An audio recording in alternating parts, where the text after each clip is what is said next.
Assalamualaikum warahmatullahi wabarakatuh. Perkenalkan, kami dari kelompok 2 akan menjelaskan materi tentang negara maju dan berkembang. Pantengin terus videonya berikut. Perkenalkan, nama saya Ahmad Siniswani Am, nomor urut 1.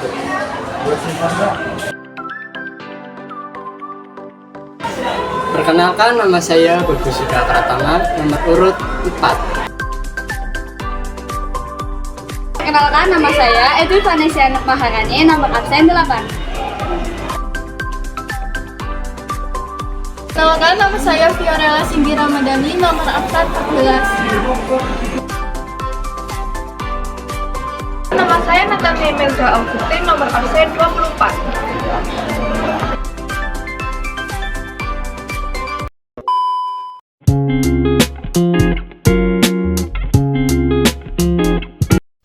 Pengertian negara berkembang. Negara berkembang adalah istilah umum yang digunakan untuk menjelaskan suatu negara dengan kesejahteraan material tingkat rendah, sektor industri yang kurang berkembang, nilai indeks pembangunan manusia atau IPM atau Human Development Index atau HDI berada pada tingkat menengah ke bawah, serta rendahnya pendapatan per kapital. Ciri-ciri negara berkembang. Yang pertama, pertanian termasuk peternakan dan perikanan hanya untuk memenuhi kebutuhan sendiri dan keluarga. Yang kedua, pada umumnya aktivitas masyarakat menggunakan sarana dan prasarana tradisional. Yang ketiga, perkembangan ilmu pengetahuan dan teknologi berdasarkan pengalaman dan lamban. Yang keempat, pendapatan relatif rendah. Yang kelima, pendidikan penduduknya rata-rata rendah. Yang keenam, sifat penduduk kurang mandiri. Yang ketujuh, sangat tergantung pada alam. Yang kedelapan, tingkat pertumbuhan penduduk tinggi. Yang kesembilan, angka harapan hidup rendah. Dan yang kesepuluh, intensitas mobilitas rendah. Karakteristik negara sedang berkembang. Yang pertama, ketergantungan dan dominasi pada negara maju. Ketergantungan di sini bisa pada sumbangan atau piutang, teknologi, suplai sumber daya alam, ataupun bantuan tenaga-tenaga ahli. Yang kedua, tingkat pertumbuhan dan ketergantungan penduduk tinggi. Yang ketiga, tingkat pengangguran yang tinggi. Masalah ini adalah umum pada negara-negara berkembang. Hal ini akan membawa dampak pada banyak hal seperti kriminalitas dan gejolak-gejolak sosial lainnya.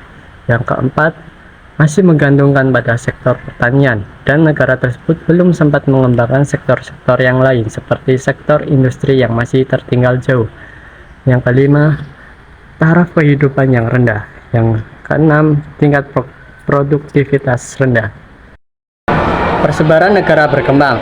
Yang pertama ada benua Eropa, yaitu Turki, Azerbaijan, Bulgaria, Georgia, Kroasia. Yang kedua ada benua Amerika, yaitu Argentina, Brasil, Chili, Kolombia, Venezuela. Yang ketiga ada benua Asia, yaitu Indonesia, Armenia, Bangladesh, Brunei Darussalam, Kamboja, Filipina. Yang keempat ada benua Australia Oceania, yaitu Fiji, Kiribati, Kepulauan Marshall, Federasi Mikronesia, Nauru. Yang kelima ada benua Afrika, yaitu Mesir, Libya, Republik Kongo, Maroko, Angola.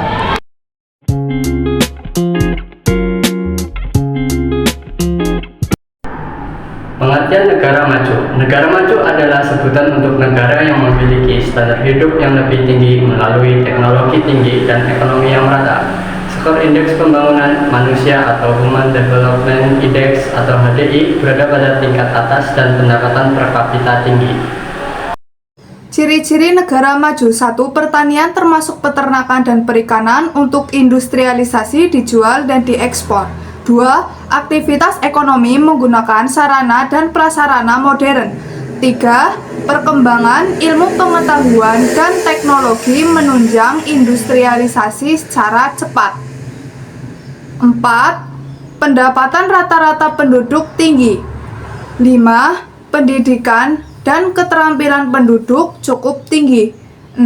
Sifat kemandirian masyarakatnya tinggi. 7. Tidak tergantung pada alam. 8. Tingkat pertumbuhan penduduk rendah. 9. Angka harapan hidup tinggi. 10. Intensitas mobilitas tinggi. Karakteristik negara maju. 1. Pertumbuhan ekonomi cenderung stabil. 2. Kegiatan utama di sektor perekonomian yaitu industri dan jasa. 3. Ketersediaan modal. 4. Tingkat pendidikan tinggi. 5. Tingkat kesehatan tinggi. 6. Tingkat kesejahteraan baik. 7. Penguasaan iptek. 8. Keadaan penduduk tergolong sedikit.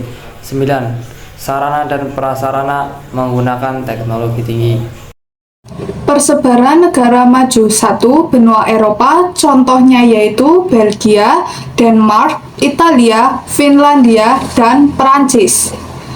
2. Benua Amerika, contohnya yaitu Kanada dan Amerika Serikat. 3. Benua Asia, contohnya yaitu Jepang, Singapura, Hong Kong, Korea Selatan, dan Taiwan. 4. Benua Australia, Oseania, contohnya yaitu Australia dan Selandia Baru. Faktor-faktor yang mempengaruhi persebaran negara maju dan negara berkembang. 1.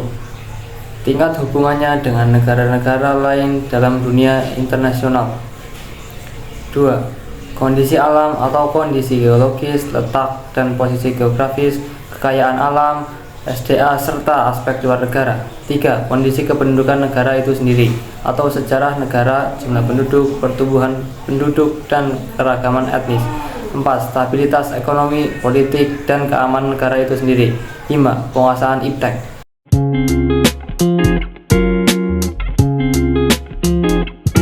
Pola atau tahapan dalam pertumbuhan ekonomi di negara maju dan negara berkembang. Menurut Rostow, proses pertumbuhan ekonomi bisa dibedakan ke dalam 5 tahap. Berdasarkan karakteristik perubahan keadaan ekonomi, politik, sosial. 1. Tahap masyarakat tradisional atau the traditional society. Masyarakat tradisional merupakan suatu masyarakat yang strukturnya dibangun dalam fungsi-fungsi produksi yang terbatas. Dalam tahapan ini, penerapan ilmu pengetahuan dan teknologi masih sangat sederhana, serta tingkat penghasilan masih rendah. Ciri-ciri lainnya yaitu 1. Cara berproduksi dan pola perekonomian yang dijalankan masih tradisional. 2. Sistem dan pola kerja yang telah ada masih bersifat tradisional atau turun-temurun.